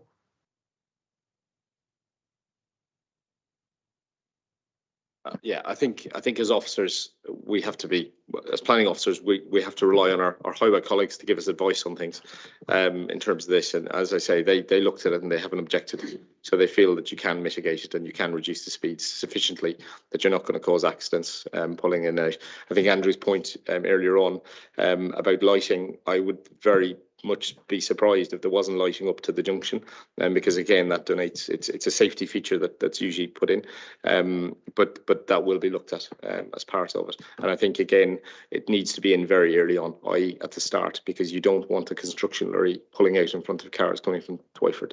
So the condition actually states they need to get the measures in early. It may not be the final measures you put in at the very beginning, but it will be safe. Okay, Gary, then John, then Wayne. Oh, thank you. The report states that the current plan, the site has been allocated for future employment development, but adds that the allocation from the adopted local plan is now out of date, as the evidence base informing the planning policies indicate yet as a planning committee, we've not been shown that evidence really. It goes on to say, accordingly, the site is now allocated for residential development within the draft LPU, but adds the policy allocation only has limited weight. I'd emphasise the point, limited weight, due to its relatively early stage in the plan making policy against the weight afforded to the existing policy. So it would be very clear to me that the existing policy has a little bit more weight than the adopted policy. Yet, without evidence, it states, the report states that this constitutes a compelling material consideration to support a residential development on the site. And I have great difficulty with that because one says it has limited weight and then they're using that to say that gives it compelling material consideration. I mean, how can limited weight be called a compelling material consideration when set against the weight afforded in the adopted policy? Residential development, perhaps, but for a case for a dementia home, I have doubts about that. I mean, as elected councillors, our roles go beyond the narrow decision-making process at planning committees, and we must look at the impact of our decisions on health and well-being of our residents, and this is clearly enshrined in the planning rules. It affects impacts as well on the finances. The PA is asking the planning committee to approve a planning application which is not in line with the current core strategy before the executive can examine the case. My understanding is coming to the executive probably later this month or maybe next month. If it's approved, the executive hands will be tied. And even if they had other ideas for the site and wanted to play with more houses, less houses, something different, this planning committee's decision will influence the executive. I mean, one planning officer at the last time we discussed this rightly made the point that we've already put lots of houses along the A329M, but those buyers are of sound mind and body who signed on the dotted line to buy these houses, but dementia patients or the families don't have that choice. They have to take what they're given. If the council puts the care homes with all the noise and pollution that dementia patients or the families can do nothing about, would any of us wish any of our families to be put in one of these homes? I very much doubt it. To be quite honest, I'd be ashamed to have anything to do with this planning application that puts council's considerations before the healthcare and well-being of residents with dementia. I see the planning application as bypassing best practice before the council's new executive have used the business case. And I suggest that to approve this will be undermining the executive, especially as it's a new executive and it's had no opportunity to examine this. What I would really like to support that we defer this application until such time as the executive has ruled. I don't think a week, 2 or a month or whatever will make any difference in what we're proposing. We own the land, it's our development. It's quite possible that they could put more houses on the site and move the care home to another more appropriate development. I don't know. But it's really for the executive to make a decision on the business case and then for us to move on from there. And if I had the support, I would propose that we defer it till the executive rules on this report. I'll just jump in there. So I can see, Gary, why you've made a connection, but the planning decision that we're making is not relevant to what the executive do or what anybody else is. We have a planning application in front of us that proposes housing in a care home. From a planning policy point of view, we feel as officers, hence a recommendation that it can be built out and be mitigated. We've had advice from care providers that it's been done elsewhere, and that it hasn't caused issues. So that is the reason as officers we're recommended for approval to you guys. Obviously, it's not for us to make the decision. It's a recommendation. It's for you to make the decision. But I just like to disconnect in this planning decision, disconnect the executive executive decisions to the planning application.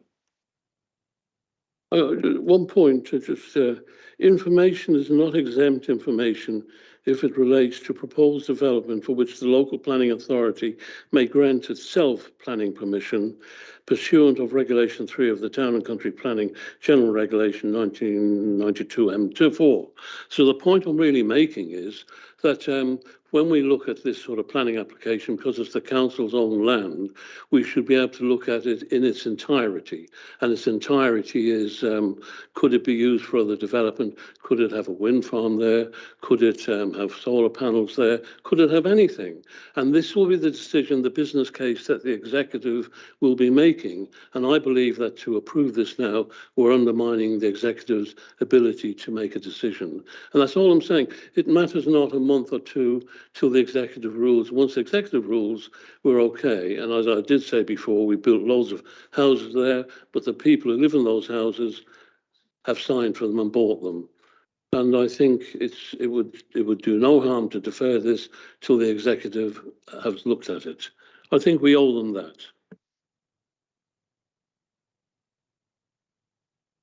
We do have a proposal here to defer the application till after the executive decision. Is there a seconder for that? Can I just make a point? This is not a planning issue. We have a member of the executive. If we're undermining anybody, it's your member for the executive. We have the director of adult care here, right? Now, at the end of the day, if they feel it's important enough to bring it forward at this moment in time, I would suggest whether or not the executive can still reject it, whether it's got planning or not. This is not a planning issue. And to be quite honest with you, we should not be voting on it. Madam Chairman, the Town and Country Planning Act allows us to have this debate. So it's a planning matter if the council is determining planning on its own property or its own land. No. We have Mary Severin's ruling on this. Yeah. Can you hear me, everybody? Yes. Okay. I'm sorry, Councillor Cowan, you're confusing the access to meetings rules. That rule you've just read out is concerning when we are able to go into part 2, and the sentence you've just read out states that there is an exemption if it's the council's own planning application. The rules about you deferring for non-material planning reasons apply here, and as Councillor Kaiser has just said, that is not, unfortunately, I'm sorry, but that is not a planning reason to defer the application. Maybe officers can help you find a planning reason to defer the application that would help you, but that particular reason is not valid, I'm afraid. Do you have a reason then, Gary, to defer this? A planning reason? I would take advice from the officers.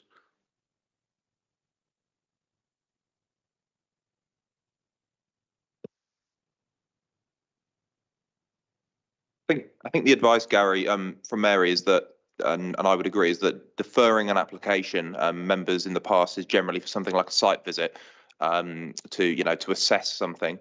You can also defer it, schemes, for example, until some kind of assessment has been carried out. You can't just defer it because of a non-material planning reason. I think that's the key here. So the deferral needs to rest on a planning matter. There is a point. The planning committee can make any decision it makes. It doesn't have to make a decision on a planning matter. It can just make its planning decision. What can then happen is it goes to the planning inspectorate if the agent or the developer wants to challenge it. But the agent or the developer in this case is ourselves. Now the reality is if we want to defer this, because the right thing to do was to defer it and allow the executive to have a look at it, we could do it. It would then be up to the planning department to want to take us to appeal if they wanted to. There's no reason why this planning committee could not say no. Anyway, I'll look into this in greater detail in the Town and Country Planning Act, because I believe there are rights that we have and we could do this if we wanted to, or if the officers wanted to find a way to do it, they could. Unfortunately, we have had our legal person, Mary. Brian would like to speak. Brian, would you like to speak? Thank you, Chair. I think it's important to note that if members are considering a motion for deferral, the reasons why an application, the material planning reasons why an application would be deferred would need to exist now that didn't exist the last time it was deferred for site visit and other reasons. And so obviously we'd need to have the same level of detail and reason why if you're pursuing that that recommendation. Gary? Nothing to say. I'll be resigning from this committee as soon as we take a vote.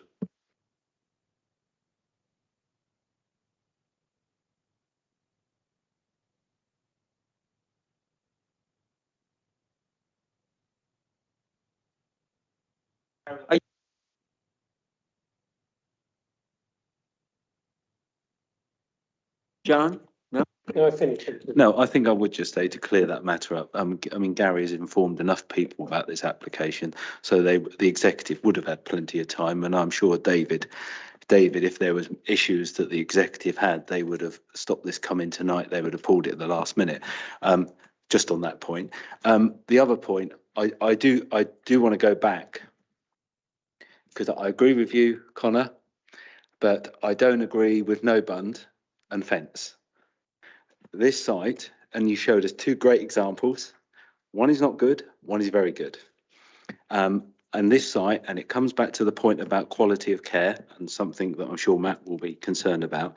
Yes, mechanical and passive ventilation systems work, and I know they do, but they only work if you close the windows. So with this, and I've looked at it, I'm thinking, well, the only window that's going to be at odds, it will be the top floor window. It won't be the other two, because if you put a fantastic bund along there with trees, with a fence, that will really help it. So I know you say this will come back, and you're quite right when we come back to reserve matters, but that and that junction, because it's an A road, so you can't put restrictions for, width restrictions, because it is an A road and it's a class A go, and it carries most of the traffic from south to north. So that would be an issue about restrictions, bollards, lighting, etc., all those things. I do think these are big issues, and we've got to make sure that if we can, at the earliest possibility, even if they come back to Andrew and Rachel, they do come back so that they can get approved. Thank you.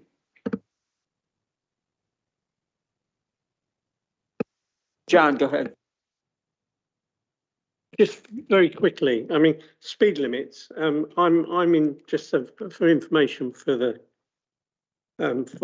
planning committee. I'm actually in conversation with the police commissioner, and he tells me it is a responsibility of the council. It is not the responsibility of the police. Whether they choose to enforce it or not is entirely up to them, but it is a council decision who makes the speed limits.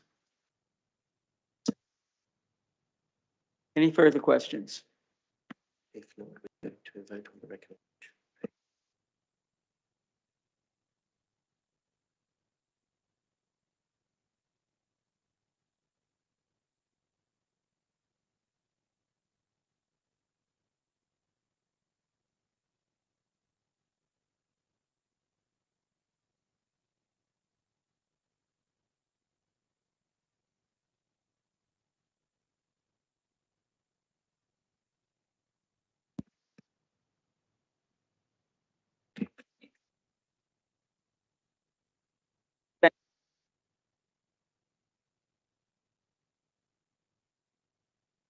And we need to get Stephen back in here because we want to make a discussion for the planning committee.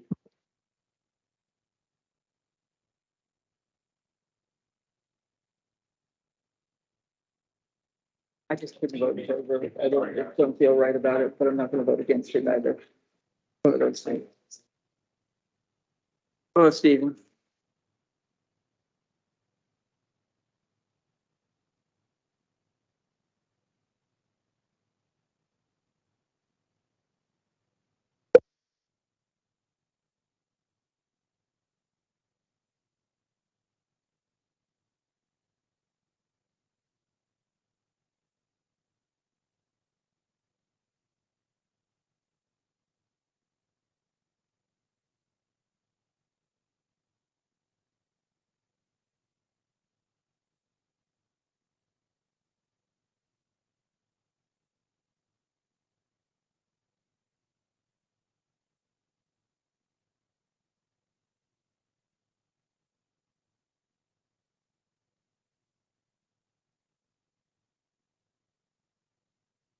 Okay, one of the things that we're looking at, Stephen, Yeah, one of the things we're looking at is, since we've passed every single reserved matters application so far, for a number of years, we're looking at providing them to the planning committee 2 weeks in advance of the planning, the planning meeting. And if you want to bring it to the if you want to bring it to the committee, we can, but otherwise we'll just let it go, because yes. So they end up being like listed. Yes, Yeah. approximately. I Because some of our meetings have had 12 applications and it's getting a little bit long. We'd like to keep them to a reasonable amount of time rather than sleeping in the back. Yeah, so that's okay. That's the whole thing is that, but a lot of them are just routine of they're going to build 27 homes here, this height and things like this, and it's probably.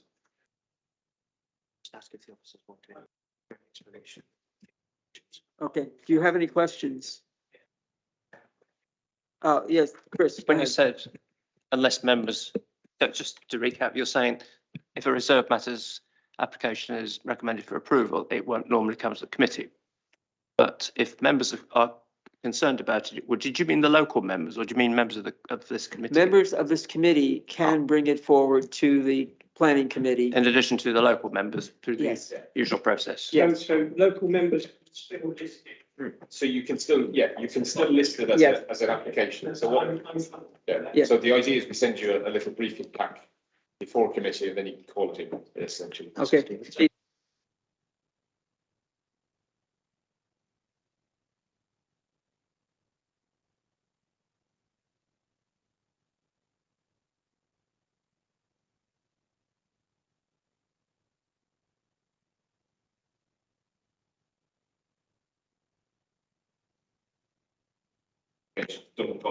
only the SDL applications covered. And a lot of the ones we bring are literally just passing through, that you just stamp approving them. John obviously pointed out that if you want to call one in, you can call it in. And what would we do? Would it be a call in with our reasons, or could we just No, say, you don't like this, we'd like it to be? You need planning reasons, obviously. You do need planning. Yeah. Yes, originally the proposal was to completely remove them. I said we should at least be able to put them before the planning committee if the members of the planning committee want to bring them forward. Okay, so things like this, the strategic allocation numbers, like tonight. Yes. That would be considered to be a planning matter. Yes. If you're talking, yes, that makes sense, yeah. Yes. You're saying though that need a planning reason. You need a you need a planning reason to call it tonight. Yes, I know, but the planning reason is because you're going to do a full day show, you might agree with it, still want to call it in. Yeah. Yes. Yes. So you have, basically, you can still call it in, or you can look at it and go, it's not worth calling in. It's straightforward.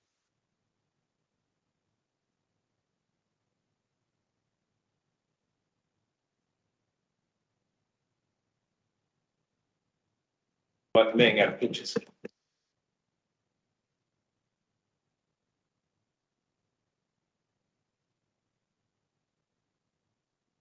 Apparently, we had to confirm that the last application was passed. It didn't make it to the, carried.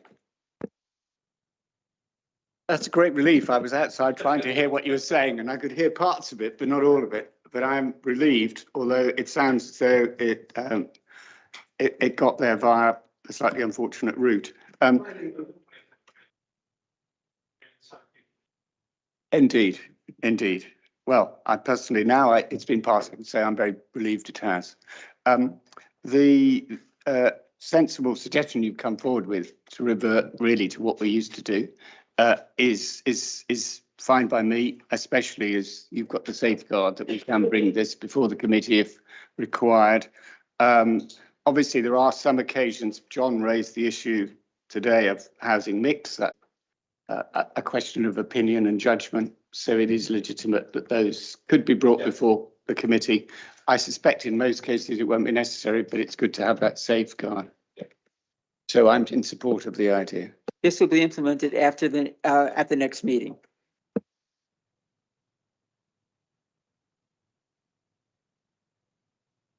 Can we implement this by the next meeting? Yes, that's fine. We'll prepare, we're doing it already, so we'll send you on the reports in advance and hopefully some of the items won't have to come.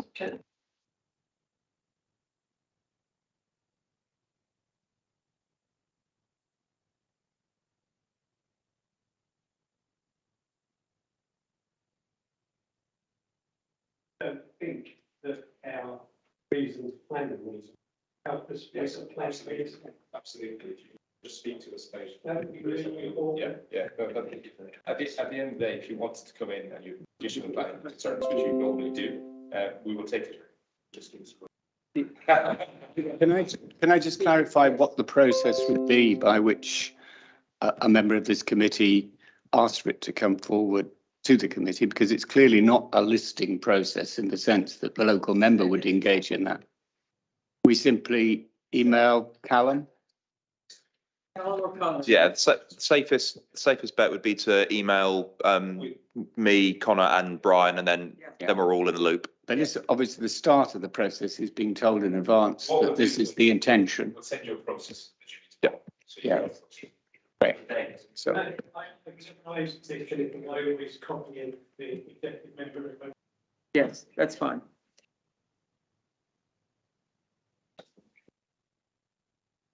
Yeah, just in terms of site visits, I'm not aware at the moment of any site visits. And then it's just whether or not, Chair, you want to go through the Non-household. if anyone's just got any comments on any of the appeal decisions. Any comments on any of the appeal decisions? Anybody? Okay. I felt very uncomfortable over the last few weeks about the traction of emails that have been coming from Gary Cowan.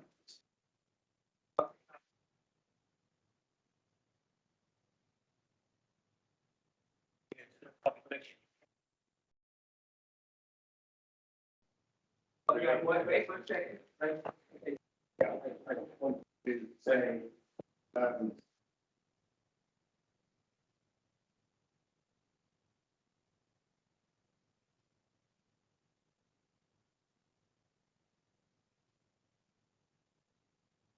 need to be aware of. I mean, both the two allowed appeals are quite different site circumstances. They're different applications, so it's quite difficult to take any specific lessons from each of them because they are very site specific, and they're, I mean, obviously a certificate of lawfulness and retrospective agriculture to garden land. They are, I suppose, of their own, and again, sometimes inspectors may differ with the council's views. So there's not much can be linked between the two, I would say.